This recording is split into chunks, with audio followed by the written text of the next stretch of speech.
C'est votre rendez-vous de tout le jour. Merci de rester fidèle à Zoom Ecolev et bienvenue à ces nouveaux numéros qui vous donnent l'évolution de l'actualité économique en République démocratique du Congo. Nous allons également aborder cette bonne nouvelle pour la RDC. Il s'agit ici du gaz méthane du lac Kivu qui sera bientôt exploité. Nous allons aussi aborder avec plus de précision cette question liée à l'électricité. On parle ici de 570 millions de personnes sans accès en Afrique subsaharienne. Ah ben oui, cette question sera abordée dans la rubrique La chronique avec Patrick Bomboka. Mais avant tout, nous allons déjà commencer avec les nouvelles en bref. C'est tout de suite.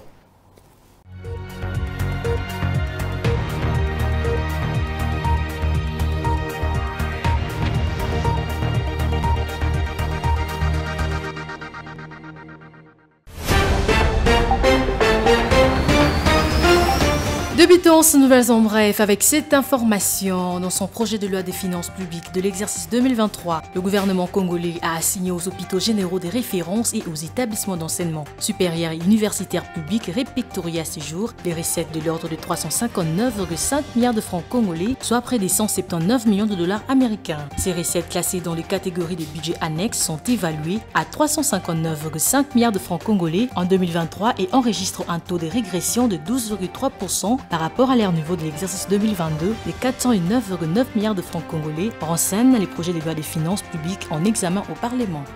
Autre information, le gouvernement de la République démocratique du Congo prévoit de mobiliser les recettes de l'ordre de 6 300 milliards de francs congolais, soit près de 3,3 milliards de dollars américains, dans le cadre du projet de loi des finances 2023, soumis à l'examen du Parlement. Suivant les documents numéro 1 du projet de loi des finances du gouvernement congolais, ces recettes devraient connaître un taux d'accroissement de l'ordre de 11,5% par rapport à leur niveau de l'exercice 2022, évalué à 5 652,4 milliards de francs congolais. Poursuivons ces informations toujours avec les gouvernements de la République démocratique du Congo qui cette fois-ci s'engagent à faire accélérer la mise en œuvre efficiente et efficace de tous les projets de développement en cours d'exécution et financés par les bailleurs de fonds. C'est dans cette optique que le Premier ministre Jean-Michel Sama Lukonde a présidé le lundi 26 septembre 2022 à l'Hôtel du Fleuve la cérémonie des signatures de contrats de performance avec le coordonnateur des unités de gestion de tout le projet financé particulièrement par la Banque mondiale, la Banque arabe pour le développement économique de l'Afrique et le Fonds international pour le développement agricole. Plus de détails sur Zoom.net. Et pour finir, la guerre en Ukraine reste un facteur clé de la crise mondiale d'insécurité alimentaire et des nutritions à cause de prix élevés et des volatilités de l'énergie, des denrées alimentaires et des engrais, des mesures restrictives sur le plan commercial et des perturbations de chaînes d'approvisionnement. Dans une déclaration commune publiée le 21 septembre 2022, les dirigeants du Fonds monétaire international, du groupe de la Banque mondiale, de l'Organisation mondiale du commerce et de l'Organisation pour l'alimentation et l'agriculture et du Programme alimentaire mondial exhortent tous les acteurs à agir immédiatement pour remédier à la crise mondiale en matière de sécurité alimentaire.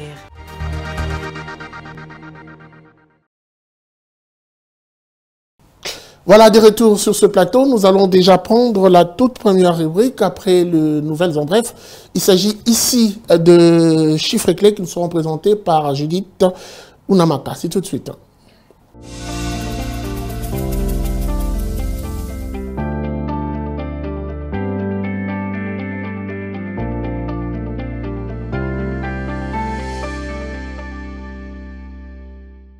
Alors, Judith Tonamaka, vous êtes déjà avec nous. Bienvenue. Merci Guy. Avec vous, nous allons justement faire un petit tour pour rappeler à tous nos téléspectateurs le taux, comme on le fait d'ailleurs chaque jour, le taux officiel et le taux parallèle. Le taux officiel, c'est celui de la Banque centrale du Congo, mais également le taux parallèle. Qu'est-ce que l'on doit retenir exactement ? Concernant le taux de change, la Banque centrale fixe 1 dollar à 2012 francs congolais, un franc CFA à 3,03 centimes et 1 euro à 1980 francs congolais.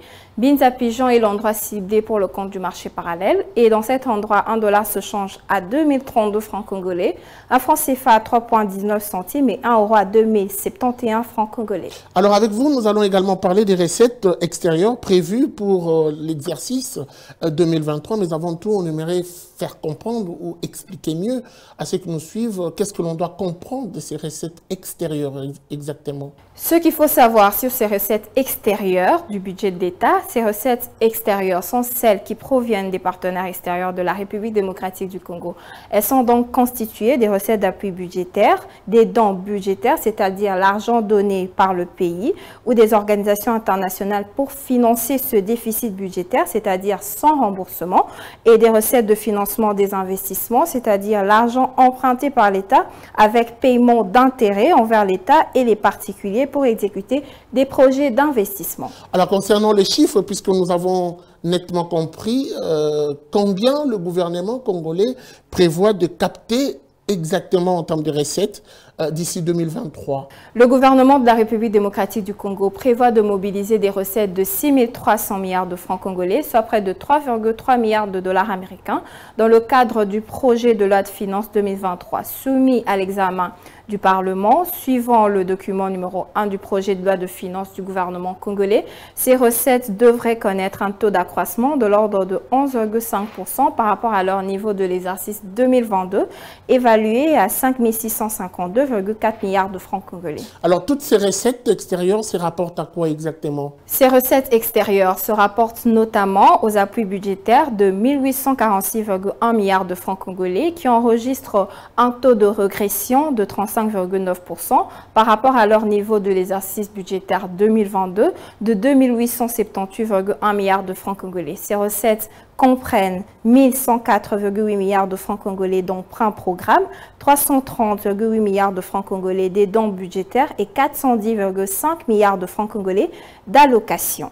Deuxièmement, elle se rapporte au financement des investissements d'un montant de 4 453,9 milliards de francs congolais, soit un taux d'accroissement de 60,5% par rapport à la loi de finances pour l'exercice 2022 d'un montant se chiffrant à 2 774,3 milliards de francs congolais. Ces recettes comprennent également 1032,4 milliards de francs congolais des dons projets et 3 421,5 milliards de francs congolais d'emprunts projets.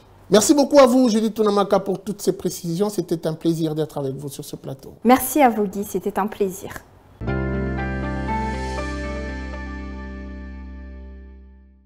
Voilà, après, nous allons poursuivre pour prendre cette fois-ci Aris Mbenga qui nous parle justement avec plus de précision sur cette bonne nouvelle pour la République démocratique du Congo. On parle ici de l'exploitation du gaz méthane du lac Kivu. C'est tout de suite après ceci. Suivez.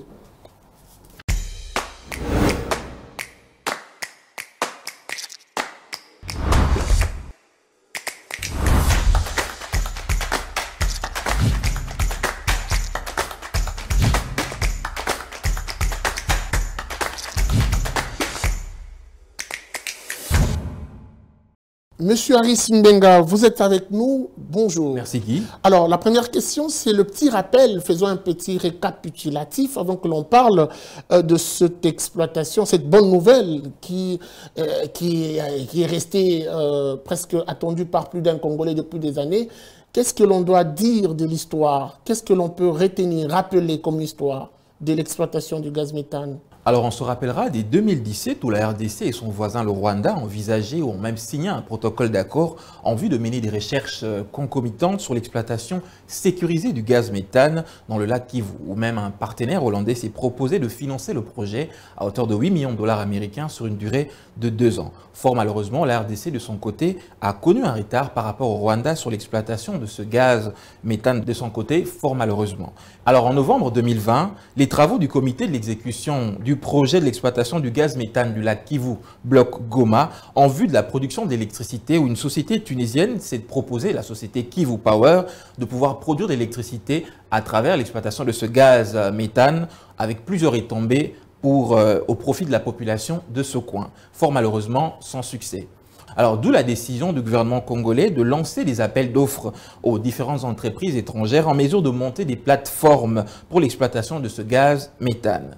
Et donc, l'arrivée des nouveaux partenaires coïciens et américains a suscité à nouveau l'espoir de pouvoir changer à nouveau la donne en ce qui concerne l'exploitation du gaz méthane de la Kivu pour le plus grand bonheur des habitants de ce coin. Voilà, après autant d'années, qu'est-ce que l'on peut dire actuellement? Comment ça va se passer, cette bonne nouvelle, justement, l'exploitation de ce gaz méthane? Alors effectivement, il y a une bonne nouvelle pour la République démocratique du Congo concernant l'exploitation de ce gaz méthane dans le lac Kivu qui se voit très bientôt être en mesure d'être exploité. Alors pendant son séjour dans l'État de Houston aux États-Unis, le ministre des Hydrocarbures, Didier Boudimbu, a échangé tout récemment avec les entreprises partenaires qui ont soumissionné pour l'exploitation des 3 blocs gaziers du pays, tout en précisant bien entendu que la signature des différents protocoles d'accord interviendrait bien sûr au mois d'octobre de l'année en cours, et ce, conformément aux normes légales. Merci beaucoup Aris Mbenga pour toutes ces précisions. Merci. Voilà, nous allons poursuivre notre tranche Zoom Eco Live en prenant cette fois-ci la chronique qui nous sera présentée par Patrick Bomboka qui nous donne des détails sur principalement les 570 millions de personnes sans accès en Afrique à l'électricité. C'est tout de suite.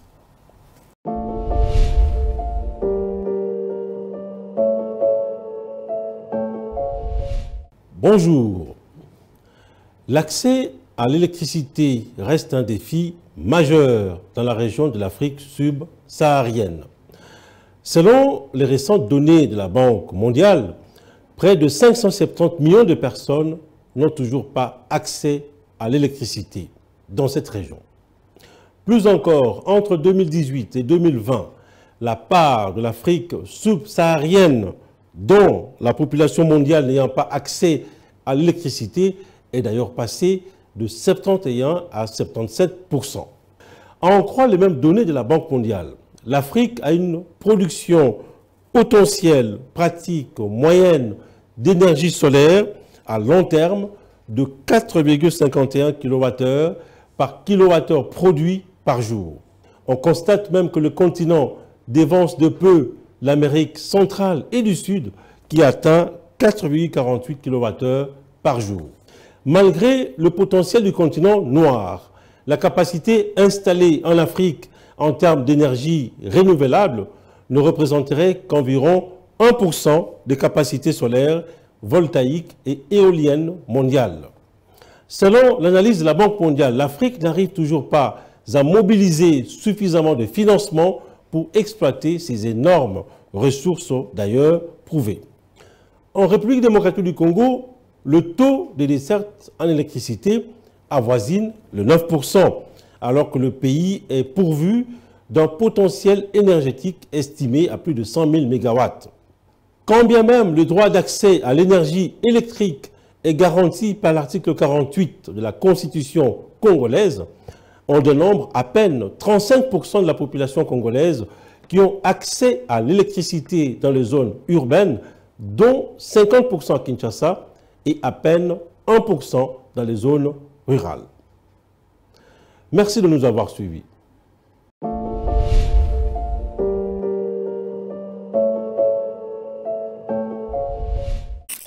Suivez-moi tout le jour à travers Zoom Wende sur Zoom Eco Live. Abonnez-vous sur notre chaîne YouTube. Zoom Eco Live, la référence de l'actualité économique en RDC.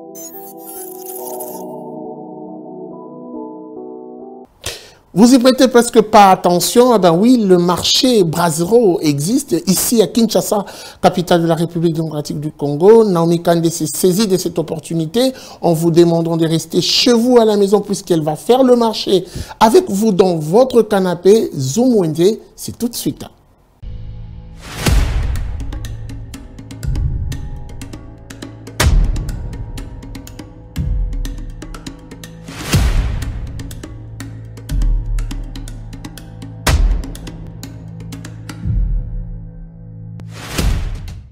Babola ou brasero africain est ces récipients généralement métalliques ou en argile qu'on remplit de braises ardentes pour chauffer ou faire cuire des aliments, toujours aussi utile en cas de coupure d'électricité. Ces numéros de Zoom Wende vous proposent le prix des différents types de brasero actuellement en vente à Kinshasa. C'est parti.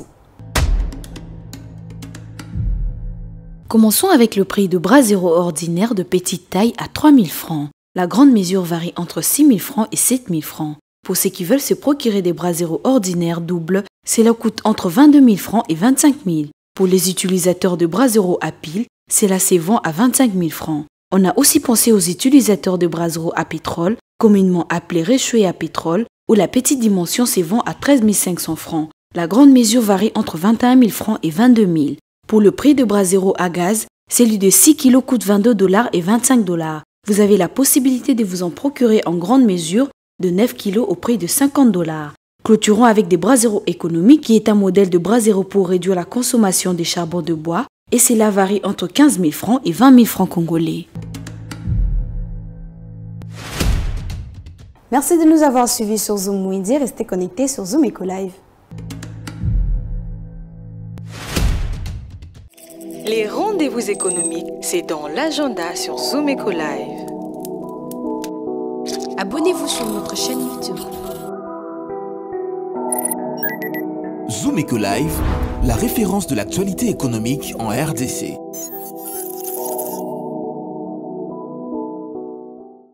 Voilà, il est temps de noter les différents rendez-vous, principalement aujourd'hui 27 septembre 2022. Adassa Grasse nous en dit plus à travers sa rubrique L'Agenda.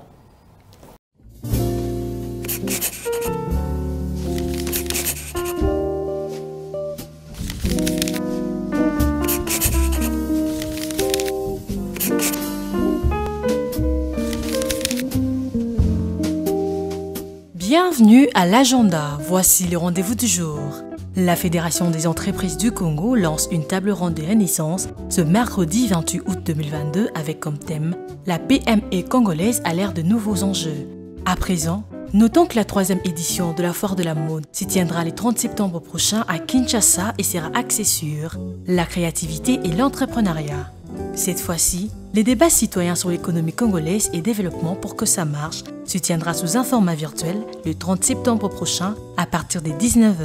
Et pour finir, la nouvelle session en organisation et management a débuté ce mardi 27 septembre pour se clôturer le 1er octobre prochain à Kinshasa, avec 2 vacations, de 10 h à 13 h pour la première vacation et de 16 h à 18 h pour la deuxième vacation à Kinshasa.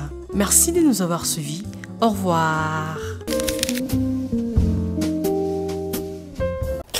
La débrouillardise à Kinshasa, ici à Zoom Eco Live, nous l'appelons article 15. Ah ben oui, c'est ce moment où nous partageons l'expérience avec tous ces volontaires qui acceptent de nous ouvrir leurs portes. Aujourd'hui, c'est une vendeuse de beignets qui a voulu, qui a accepté de partager sa petite expérience avec nous. Ça peut vous paraître anodine. Ah ben oui, il arrive à nouer les 2 bouts du mois et organiser sa petite vie derrière cette activité. Une grande organisation, article 15. C'est tout de suite. Suivez.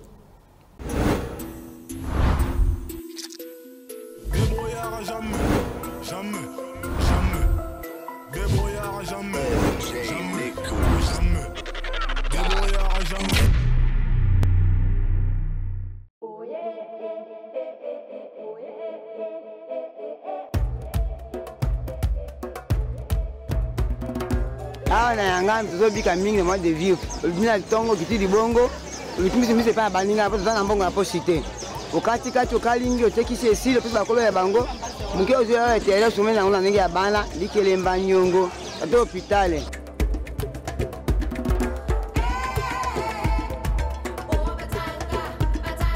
nateka so nateki liboso oza na 500 francs pe 1000 francs soki ba pesinga lengo ko kanya bia 10 000 par jour si pe ke taza bana mingi moi 5 000 moi 2 000 wana futi mwa nyongo ya moto moi 1000 francs mi pa pe so na ngala likelemba desa ko lelo na bana pondu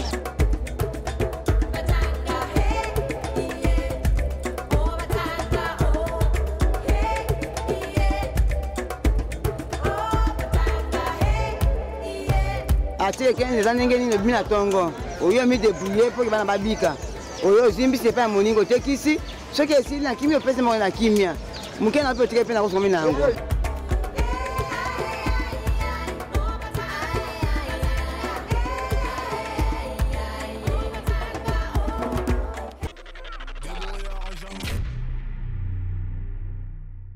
Avant de nous quitter, un petit tour dans la commune de Lancelé où se tient une nouvelle activité. Ah ben oui, la débrouillardise et l'entrepreneuriat. Zoom Eco Live en parle. Un Congolais qui a accepté de valoriser ce coin de la capitale de la République démocratique du Congo en construisant un cadre hôtelier favorable qui permet et qui offre des services adéquats. Nous allons visiter avec vous ensemble. On se retrouve tout juste après.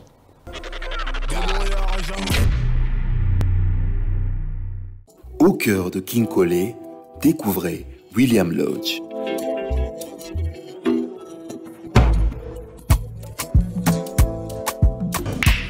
À 10 minutes de l'aéroport international de Njili, voici le cadre idéal pour votre détente. Nos appartements et restaurants vous accueillent pour votre plus grand plaisir. Entre amis ou en famille, passez d'agréables moments. Pour vos soirées grandioses, William Lodge vous offre sa salle de fête avec une capacité de 350 places.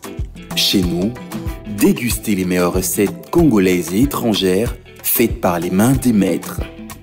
Plus que ce qu'il vous faut, mieux encore, nous vous offrons aussi des chambres VIP pour vos nuits inoubliables. Rendez-vous sur l'avenue Ndakala numéro 2 dans la commune de Lansele. Mon cher, Chez William Lodge, vous êtes chez vous.